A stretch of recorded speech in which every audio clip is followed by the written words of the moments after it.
देखिए, कल जो हमारे राष्ट्रीय लोकतांत्रिक पार्टी के कार्यकर्ता छोटे भाई दूधाराम की मौत की खबर सुनकर हम सब बहुत दुखी हैं। और उसके बाद जो उनका सुसाइड नोट वायरल हुआ, उससे बहुत सारे इस सिस्टम पे सवाल खड़ा करती है कि भला एक आम आदमी कोई गलती होती है तो उसको बहुत कठिन से कठिन सजा दी जाती है और दी जानी भी चाहिए। और अभी जो यहाँ निकल के आई है वो बात सामने आई है कि आप सीधा पुलिस के ऊपर मुकदमा दर्ज नहीं करवा सकते। तो क्या राजस्थान में या इस हिंदुस्तान में, स्वतंत्र भारत में, जो लोकतंत्र में विश्वास करता है, उस देश में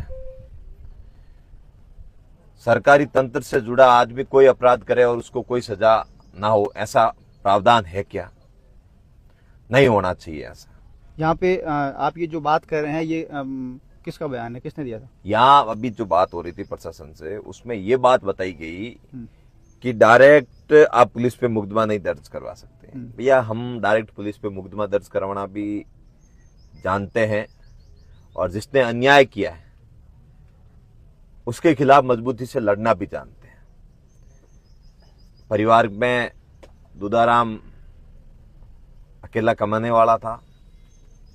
थोड़े समय पहले इसके बड़े भाई की डेथ हो गई थी। अब एक इसका छोटा भाई है, 5वीं छठी में शायद अध्ययन कर रहा है वो। तो पारिवारिक स्थितियां भी उस अनुकूल नहीं है और ऐसी कोई पैरवी करने वाला भी नहीं था जिससे कि इस तरह का अत्याचार करे। और 18 तारीख को ये घटना हुई है। उसके बाद अभी तक उसने किसी को बताया नहीं और कंटिन्यू उसे इस तरह का प्रताड़ित किया गया जिससे उसे मजबूरन मौत को गले लगाना पड़ा। सुसाइड नोट में मतोड़ा थाना जो फलोदी जिले में है उसका, और एक श्रवण नाम का कोई व्यक्ति है, उसका स्पेशली अंदर लिखा हुआ जिक्र है और यह भी कहा गया कि पुलिस द्वारा हमसे पैसे मांगे गए थे। तो इस तरह की घटनाएं राजस्थान में सामने आ रही है। और उसके बाद ऐसे कितने भाई हैं जिन्होंने इस तरह की घटनाओं को अंजाम दिया होगा, इस तरह मजबूरन अपनी जिंदगी और जीवन लीला को समाप्त किया होगा और उनके बारे में कोई ख्याल भी नहीं ले रहा होगा। आज मैं तो कह रहा हूं, ये सुसाइड नोट हाथ में आ गया तब तो ये कहानी बन गई, नहीं तो इसका कोई ऐसा मसला नहीं था और ऐसा कोई एविडेंस नहीं था जिससे हम इसको न्याय दिला सके।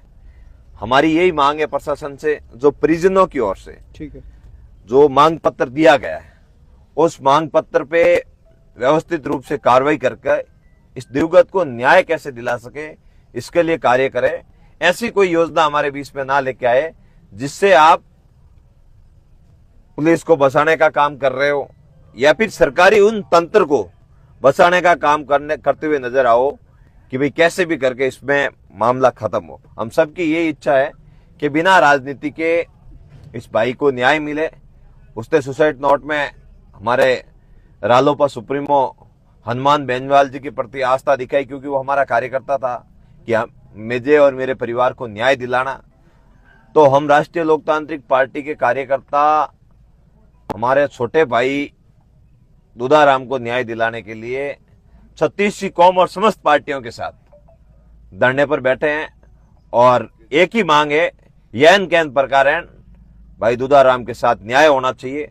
न्याय नहीं हुआ और सरकारी तंत्र के लोग भी अगर नीचे से कोई अलग अलग रिपोर्टें भेजते रहे, अलग अलग बात करते रहे, तो हम आज अभी रणनीति बनाएंगे और आगामी समय में इस भाई को न्याय दिलाने के लिए कल परसों हमें क्या करना है, उन सब बातों पर विचार करके यही हर एक कार्यकर्ता डटा रहेगा और हर जगह से इस भाई को न्याय दिलाने के लिए, इनके परिजनों को न्याय दिलाने के लिए मजबूती से पुरजोर तरीके से आवाज उठाएंगे।